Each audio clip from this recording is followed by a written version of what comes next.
Hello, അസ്സലാമു അലൈക്കും. എന്തൊക്കെയുണ്ട് എല്ലാവരും? വർത്താനങ്ങളൊക്കെ സുഖം തന്നെയല്ലേ? അപ്പോൾ അതൊന്നിപ്പോൾ നമ്മൾ മോര് കറി ആയിട്ട് വെക്കണം. കാക്കാക്ക് മീനും ഇപ്പോൾ കുറേ ദിവസമായിക്കണല്ലോ ഉണ്ടായിട്ട്. അപ്പോൾ ഞങ്ങളൊക്കെ ഞാനും കാക്ക ഒറ്റയ്ക്കല്ലേ ഉള്ളൂ. അപ്പോൾ അതിങ്ങനെയൊക്കെയാണ് പോട്ടത്. കുമ്പളങ്ങ മാത്രമേ ഉള്ളൂ കേട്ടോ. പിന്നെ അതിൽ പച്ചമുളകും കീറിയിട്ടുണ്ട്, തേങ്ങയും ജീരകവും അരച്ച് പറഞ്ഞിട്ടുണ്ട്. ഇനി ഉണക്കമുളകും ഉലുവി കടുകും ഇട്ട് കരിവേപ്പിൻ്റെ ഇല ഇട്ട് പൊട്ടിക്കുക കേട്ടോ. പത്ര മതി.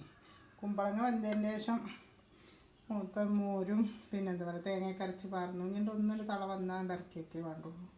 അപ്പം മോര് കറിയായി. പിന്നെ ഇന്നത്തെ ഇറച്ചി ഉണ്ടായിരുന്നു മിഞ്ഞാന്ന് ലേശം ഫ്രിഡ്ജിൽ, അന്നത്തെ ഉസ്താദിൻ്റെ ചിലവിൻ്റെ അന്നത്തെ. അപ്പോൾ അതും കൂടി വറുത്ത പണി കഴിഞ്ഞു കേട്ടോ. അപ്പോൾ ഇതാണ് ഇന്നത്തെ കൂട്ടം. അപ്പോൾ ഇത് ഞാൻ വറുത്തിട്ടിട്ട് കാണിച്ചു തരാം. അതൊക്കെ സാറൊക്കെ വറുത്തിട്ട് കറി മോര് കറിയൊക്കെ ഉണ്ടാക്കി നല്ല അടിപൊളി കൂട്ടാനായിരിക്കണം കേട്ടോ. അപ്പം ഇന്ന് മോര് കറിയാണ്. ഉലുവയും കടുവൊക്കെ വറുത്തിട്ട് നല്ല അടിപൊളി മോര് കറി, ഉണക്കമുളകും ഒക്കെ ഇട്ടിട്ട് നല്ല അടിപൊളി.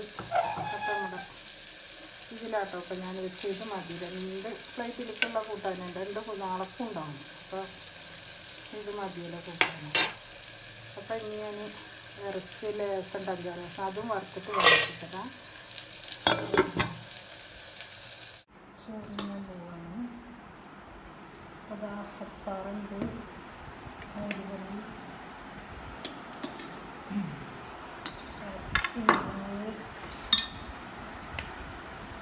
ഇറച്ചി